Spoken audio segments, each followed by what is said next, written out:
The Gospels. Who was it for?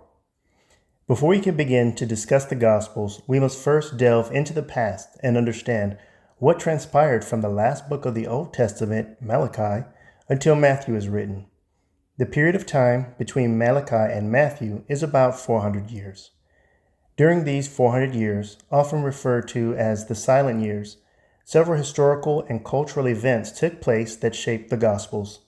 For instance, several empires rose and fell, such as the Babylonians, the Assyrians, the Persians, the Greeks, and the Romans. In the Old Testament, the Hebrews settled into Canaan in the second millennium BCE. King David and Solomon's reign emerges around 1000 BCE and then splits in 921 into the northern kingdom, Israel, and southern kingdom, Judah. In 721, the Assyrians invaded Israel and displaced the population by way of exile. Judah was later destroyed by Babylon, leading to the Babylonian exile. In 538, Cyrus the Great led Persia in conquering Babylon and allowing the Jews to return to Judah. Nehemiah, a cupbearer, rebuilds Jerusalem's wall during Judah's exile in 437 BCE with the permission from Cyrus the Great.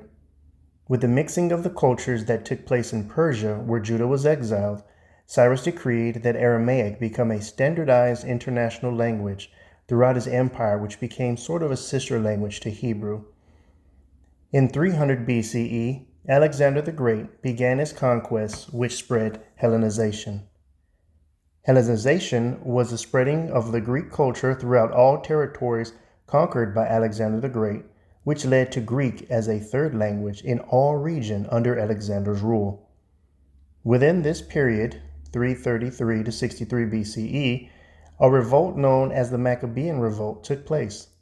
This revolt led to the invasion of Palestine and the rise of the Roman Empire in 63 BCE by way of Pompey.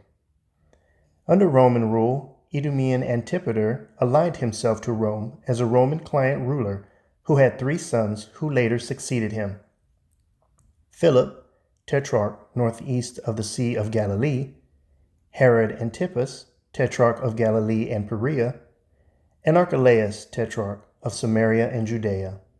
This is where we pick up and enter into the New Testament. The Gospel of Matthew was written by Matthew, a tax collector. I mentioned tax collector because in order to be a tax collector, you had to be highly organized and meticulous. As a collector, Matthew dealt with money and bookkeeping. It's noteworthy to mention that money was talked about more in the Gospel of Matthew than any of the other synoptics. In his Gospel, he wrote about Jesus in his messiahship, emphasizing what Jesus said to his Jewish audience, who were familiar with the Old Testament. The Gospel of Mark, which was the shortest of the 4, was written in a way that spoke to Jesus' servanthood. Take Mark 10, 43 to 45 as an example. But among you it will be different. Whoever wants to be a leader among you must be your servant, and whoever wants to be first among you must be the slave of everyone else. For even the Son of Man came not to be served, but to serve others and to give his life as a ransom for many. Here, Mark speaks of one of Jesus' missions regarding servanthood, highlighting what he did through action. His principal audience were the Romans. The Gospel of Luke, the longest of the 4 Gospels, presents Jesus as the Son of Man. Jesus uses this as a title and is mentioned between 25 to 30 times in Luke's Gospel. Luke underscores how Jesus felt and displayed compassion to all people. It's only fitting that Luke, being the only non-Hebrew, wrote the good news to a Greek audience. The Gospel of John is different in comparison to the other 3 Gospels.